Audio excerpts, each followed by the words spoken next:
Hello, MotoAmerica fans. It's time for another episode of Off Track with Carruthers and Bice. You'll laugh, you'll cry, and you may even learn something from this unlikely pair and their special guest.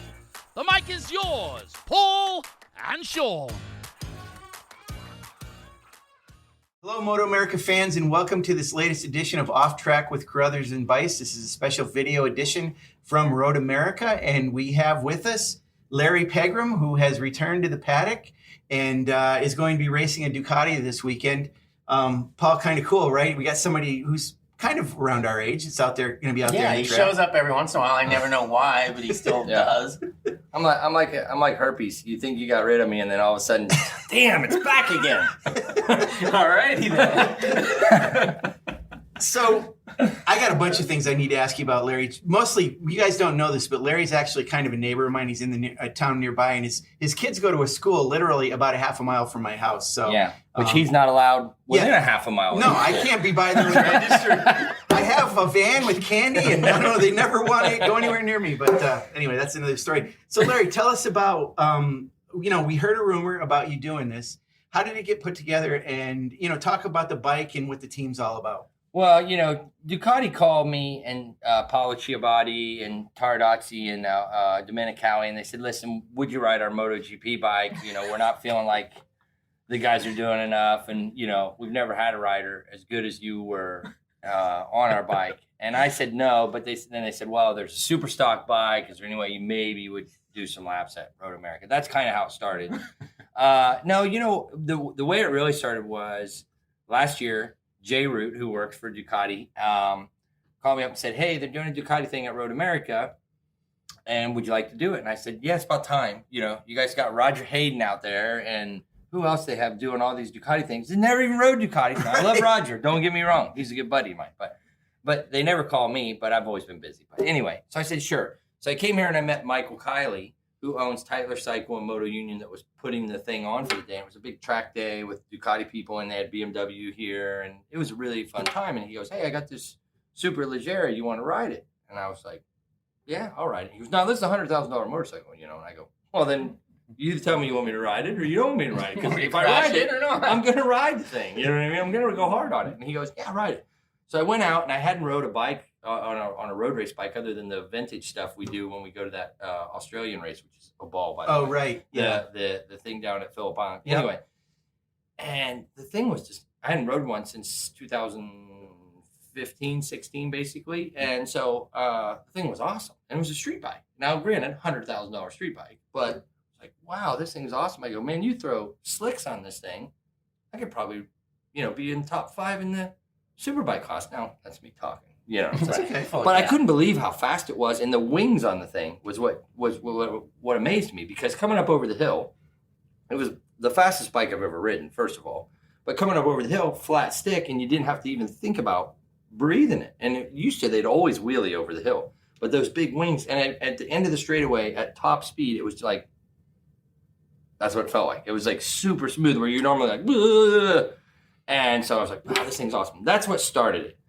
And then everybody was talking a little bit, and then Jay Root said, hey, they got that bike that PJ rode. Why don't you guys run that at Road-America? And then Michael's got involved, and we started talking and then I didn't even know Faraci was involved in that whole thing. So I started talking to Geraldo, and I got all excited, and we talked to Bobby from there and Luis, who I guess owns the team. It just gave me this big thing. Anyway, Michael put it all together from Tytler Cycles and Moto Union, and long story short, we have a super stock bike that we're racing here this weekend. So tell us the reasons for, That was kind of a long story to get to that, wasn't it? No, it was fine, but it, not for you. It begs more questions too, because we've talked about the fact that in 2009 you won here on a 1098R Ducati, for a Foremost sponsored one when they were one of your sponsors. Yeah. I was trying to see if they're still on there somehow. But I miss them. They were good guys. That deal. They were just always a great sponsor. Yeah. But then, kind of everything changes. So yeah. So why stock 1000 and you're going to be racing in Superbike Cup, but why not completely Superbike? I think because this is what was available. This bike was available. It's competitive. I want to have fun, but I don't want to be like 5 seconds off the pace type of thing. So this bike is competitive in the class that we're racing. We still get to ride in the Superbike class too. It won't be as obviously as competitive in Superbike as it is in the super stock class. So it was available. It's fun. It's not a full on Superbike, and we had to go test for 10 days. I mean, I am a little bit older, so my expectations are to have fun, and if we go fast, great. But if we have fun, that's the most important thing. Yeah. You've always kind of amazed me because. Well, thank you very much. Yeah. You sound like my There's wife. gonna come a but. There'll be a but here. Yeah. But you kind of amazed me. But no, because you've always amazed me that you can come here and you can jump on the bike and be pretty quick right away. You can go to a dirt track. You're just a good motorcycle rider. Well, it's one of those deals where I started when I was 3. You know what I Right. mean? I literally don't know anything else. You know what I mean? I mean, I don't know what else to do than get on something and try to, whatever I'm in or on or driving or riding, obviously on the road, not as much, but I try to make it go as fast as it's capable of going, and I'm capable of making it go. That's just Like when you roll out of here for practice, how many laps does it take you to like your brain get up to speed, or does it happen right away? Or I think it happens 2 or 3 laps and Wow. right back to it. It takes, what I've noticed now, because I still am doing some of the dirt tracks. And what I've noticed now is, one thing is I noticed that I won't, it's not that I won't take the chances. I'll still take the chance, but it's got to be a bigger reward. So in other words, if I got to pass you on the outside on the last lap and it's pretty sketchy, it's got to be to win. It's not got to be to get 4th place. You know what I mean? So that's one of the things. And I noticed that I'm more, I would say, calculated on my approach, but it's basically just more cautious, you know what I mean, on things. I check stuff out a little bit more. I'm not going out the first lap on a flat track and just going at it. It takes me 3 or 4 laps. Okay, it's not too wet, it's not too dry. Okay, Right. What's harder to come back to? I don't know, because I haven't done the road racing. So I would say the flat track, and only because you show up there, you get 4 laps of practice, 4 laps qualifying race. Right, here you get some Here track you're time. going to get some track time, and that's what happens to me at the flat tracks. Is by the end of the main event, I'm like, okay, let's start over now. I'm Right. up to speed. Mm-hmm. Flat tracks have always been that way, though. You better when you roll out on the first lap, you better be flat stick. So, But it helps if you're doing it every week. yeah, and that's the other thing. Those guys are doing it every week, and then I pop in certain events. So, You started out in flat track. Is it your first love? Yeah, I actually started racing dirt bikes, and my dad would take me out to this place called Honda Hills, which Yes. there in Ohio. Mhm. And I'd go out there, and they had a nice flat track up on top. Dick Clanfith owned it, who had won the Daytona 200 Right. years ago. And they had a flat track, and then they had a motocross track. So we'd be on the motocross track, and I'd sneak up on the flat track. It was 150s. And my dad goes, "You want to do this?" And I'm like, "Yeah, I like going fast, Dad." So we started doing flat track. I was like 5 years old, and we went to 3 flat track races, and then we drove to California for the amateur national. So I was like, we went from 0 to wide open. And then from there on, that was it. That was all we did every weekend. It's one of the things that, this is a little complicated, but one of the things that I thought by Well, if now. it's complicated, he's not going to get it. Well, let's try Slow it. it down. He's from California. Let's just Stuff try is it. Real simple. So I thought by now, Larry Pegram, you would have Pegram Racing, you would be an owner of a team, and you'd have a rider or 2 that you'd be working with.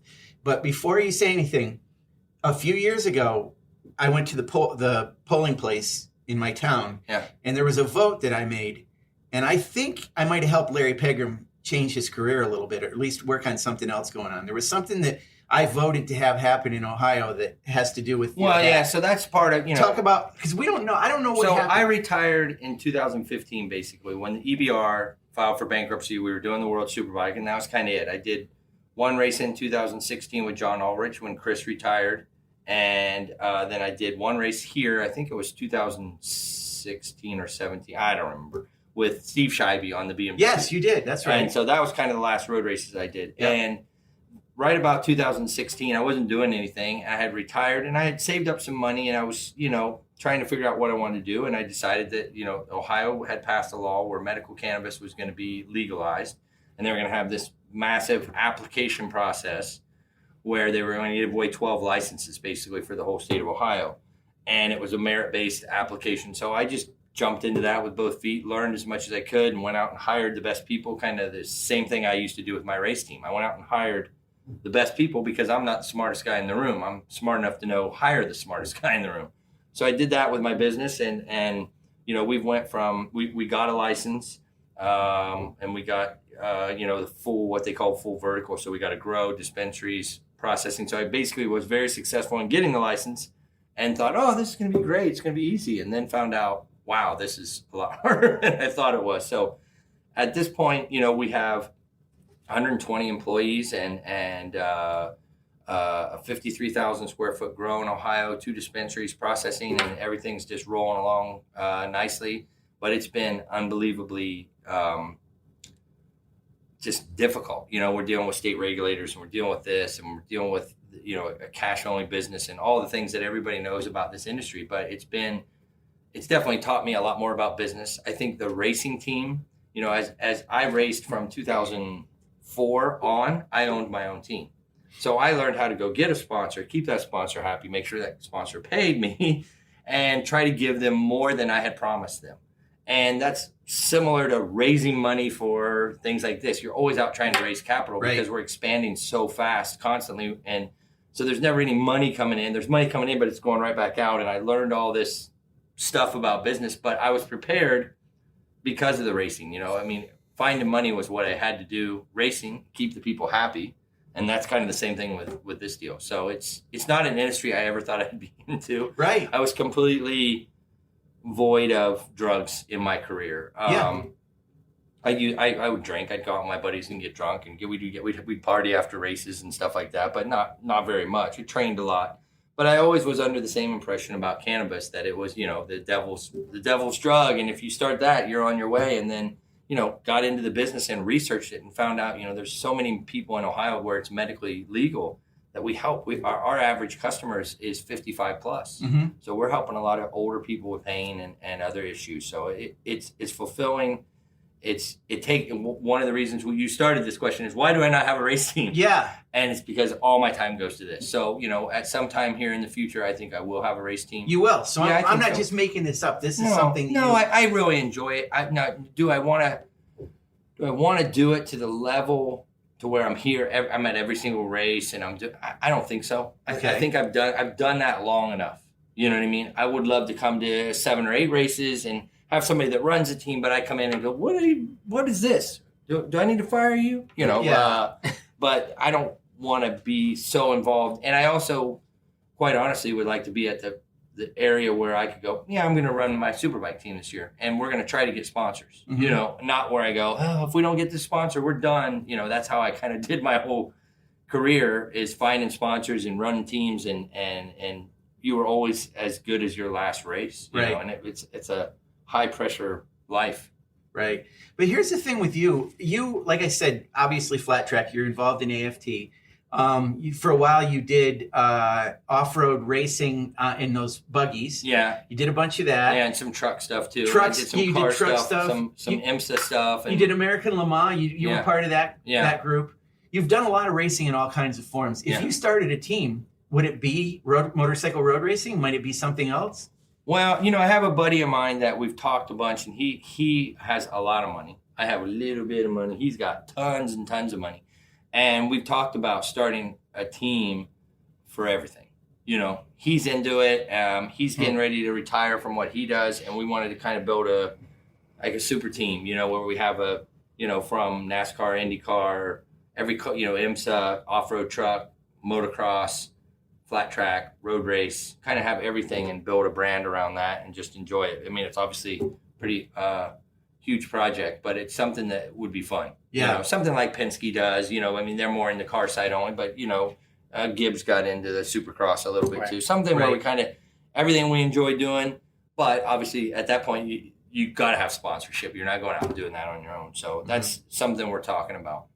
So if it was just me, I'd have a Superbike and a road race team if I was doing it. I mean, a Superbike and a flat track. So you would still, and as far as flat track, you're going to continue to do some flat track as well. Yeah, a little bit. I'm right at the point now where, I go out and I ride the Super Twins class, and I continue to be at the tail end of the group. I'm beating 2 or 3. I got 8th at Atlanta, and I got 12th at the last one, which was basically last. But everybody was pretty close. Everybody was within a 10th or 2. But then I look at my times, and I could probably be top 3 or win the production Twins class, right? but I don't really want to ride that class either. Not that those guys aren't great, but it's kind of like, listen, I want to ride with these guys, but I'm also getting to the point where I can beat 3 or 4 of them, and so, I don't know if I'm going to keep doing it after this year. What about, so you're here for Stock 1000 and racing in Super Cup, Superbike. Superbike. And you love this track. You've been back here a bunch. Oh, yeah, I love this place. Beyond this track, I mean, what happens if you do great, win the race or podium or whatever? I don't know. Michael Kiley, who's owns Tytlers and everything, he said, hey, maybe we do Laguna. That's fun. And I love Monterey. So I love here and I love Monterey. Perfect. You know what I mean? And it's like, I can talk my wife into coming here because I got her at the Osthoff. Right. And I can talk my wife into going to Monterey anytime because she's heard of Carmel and Carmel Valley. You know what I mean? So that's easy. But, I don't know. That's what Michael said. He goes, you want to do? And I said, let's just get through this. One of the things is we really don't have the infrastructure for this. Like if you go over and look at us, I've got all my old stuff that I had left over from my road race team, tire racks and toolboxes and stuff that we're kind of pulling and wiping the dust off of and putting a Tytler sticker on it instead of a, Pegram Racing. So we don't really have the infrastructure. I don't have the mechanic. I mean, what I did on this weekend is I brought in as many of my old mechanics that don't have jobs with other teams. And a lot of guys, my mom and dad are here, my girls, my wife, guy Cam and Co, who was here back. Everybody that was here in 2009, I'm trying to kind of bring them back. Mm-hmm. And so we're just trying to have fun this weekend. And, of course, when we go to that Australia Superbike vintage race. And we go, hey, this is just for fun. And then I have a vintage FJ 1200 Yamaha in a prototype frame that makes 180 horsepower to rear wheel. So all of a sudden, we got serious. You know what I mean? This bike made 105 horsepower originally. Now it makes 180. And it's all the best guys that use, it's all past champions and everything. And all of a sudden, we look at our lap times and we're within 2 seconds of the World Supersport times, from the year before. So same thing with this. It's supposed to be fun. Am I going to get competitive? It's pretty much in my nature. I mean, you saw it this morning. We had a go-kart race this morning and he won the guy in the last corner to win the race. So. Larry won the Cheesehead Championship, which was on the karting track. And he told me going in, he says, I'm going to win this thing. And he was like leading. He always thinks that. But he was leading. Well, if you don't think that. No, then you got no chance. Yeah, and that's what you were asking me about the flat track. When I show up at those flat tracks, I feel like, if everything goes right, and track's right, and I don't like the bumpy tracks anymore, the dangerous tracks, but I feel like I could win. And like I told you, I'm like a tenth or two off of where I need to be. And that's why I don't know if I'm going to do it. If I ever show up and I don't feel like I could win something, unless it's something new I'm doing, if I jump in a race car that I've never drove, then it's not as fun for me. Now, I don't have to win for it to be fun, but I have to know in my mind, if everything lines up, you can win. Yeah. Yeah. Not to make this entire conversation about hippie lettuce, but is there any chance of Ohio having it legalized for everybody? Yeah, it's going to legalize. Aren't you just going to be the richest freaking guy in the world? At that point, I would be, but it's going to be probably 2 to 4 more years. So can you wait that long? Yeah. Loaded? Yeah, well, I'm not going to be loaded, but I'll be in better shape than I am now. But the thing that's amazing I'm like a promoter that puts the race on and the grandstands are completely sold out, and you go, man, you did good tonight. And he goes, hope I break even. Right. Now, is it the sort of thing where since you're licensed for that, you'll be licensed for the other thing? Will they give grant more licenses? That's why I pay a lobbyist a bunch of money, and I have 7 attorneys. Right. I used to think I had one attorney. He lived on my street, and he was my buddy. Now I have 7 attorneys and a lobbyist. So, that's what we will be pushing. And I have meetings with the lieutenant governor and governors, and I play all these games that I never saw myself being involved in, but yeah, it's amazing. I was saying, literally, when we had the vote, and I heard that it was only going to be restricted to a certain number of people that were going to be able to do this business. And when I voted for it, I'm a progressive enough thinker that I thought it was a good idea and it's good for the economy. I never knew that one of the 12 was Larry Pegram. Well, what you would have never voted that way. You would have said, no way. Okay, I'm not letting that happen. But no, at that time, you were already probably laying the groundwork to have it happen. Yeah, that was the thing. It was a year to year and a half process of building a 900-page application that, we were the 5th highest scoring group out of everybody in the state. There was 187 groups to put in. It was a considerable amount of money to start it, and so it was a risk. There was a lot of time and money and work that went into it, but I don't like to lose, so yeah. Well, like you said, the ability of you being able to deal with sponsors And, it trained you so well for doing this. It's cool that there's and it's race competitiveness in weekend this. too. Something's going to happen. Right. Every time you're never, yes, there is times you roll the bike off the truck and everything's right and they change the tires and you do nothing and you win the race. Yeah. That happens every once in a great while. But normally it's, you're on pit road and thing's overheating and the race is starting to, there's always something you got to fix. And it's kind of the same thing in this business. There's always somebody that I got to, okay, this guy is this, we'll move this around, or, the lights in this room are not coming on right and the plants are doing this. I've learned more about being a farmer in the last last 3 years than I've ever could imagine. Yeah. Well, Ohio's a good place to do it. It's Yeah. a lot of growing land around. Yeah. So we've run out of time, unfortunately, Larry, but obviously you've already won a race this weekend. We're hoping you win more and continue. I might just leave now. I won. I can just say, they can say, You're undefeated. how'd it go? Well, I won. I left. That's right. But no, good luck to you this weekend and to your guys. program. It's good to see you back here with us. You're one of the good guys in our paddock, and we watch NAFT Who are the bad as well. guys? Let's call them out right now. Who do you not like? I don't know. Oh, no, because you said you're one of the good guys. So I basically can't- insinuated there's bad guys. Who are the bad guys? One of the very good guys. The rest are good. You're They're all very good. Exactly. So, yeah, I love all you guys. But anyway, that guy Todd, nobody likes him. F Todd. Yeah. But anyway, thanks so much, and tune in to watch the racing this weekend. Actually, the Stock 1000 race on Sunday is going to be on Facebook, and it's live on our page. It's at 12:10, I believe. And Larry's Is that also 12:10 here or 12:10? 12:10 Central Time. Thank you. it's- Oh no, yeah. it's it is Central Time. So it'd be 1:10 in Ohio. So 1:10 if you're in watching Ohio. this Time in London. in London, all his fans. The London, many- Ohio. I have a There is that dispensary. too. I have a dispensary in London, Ohio. Yes. If you're in London, go to mine. So anyway, watch Larry and the rest of the guys race this weekend. We've got you've got baggers going. We've got Mini Cup, obviously Stock 1000 Super that Sport correct? Superbike. Yeah. Yep. King of the Baggers. Oh, you're talking about bags. Yeah, I should have said Mission King of the Baggers. Oh, I I do need said to old do a better bags. We job got of old that. bags. We got. That'll we got one of them. That'll be Old next bag. year. We'll add that class. I think you next should year. have to be an old bag to race the bag. Did you ever think about doing baggers? Yeah, they called me. Because you, And I said, no way. No, you'd be perfect on that. Yeah. No, That bag full of Did you weed? see Tyler O'Hara on that thing? He's so on the edge on that thing. I don't ride on that. I ride controlled, calm. He's sliding. You'd be fine on No, those. I wouldn't. No. I guarantee he does one this year. Yeah, we'll get him back to that, and No. with his new team, Pegram, or new old team, Pegram Yeah. Racing, and Yeah. he's involved in all disciplines. So anyway, thanks guys for watching this special edition. Thanks. It was very special.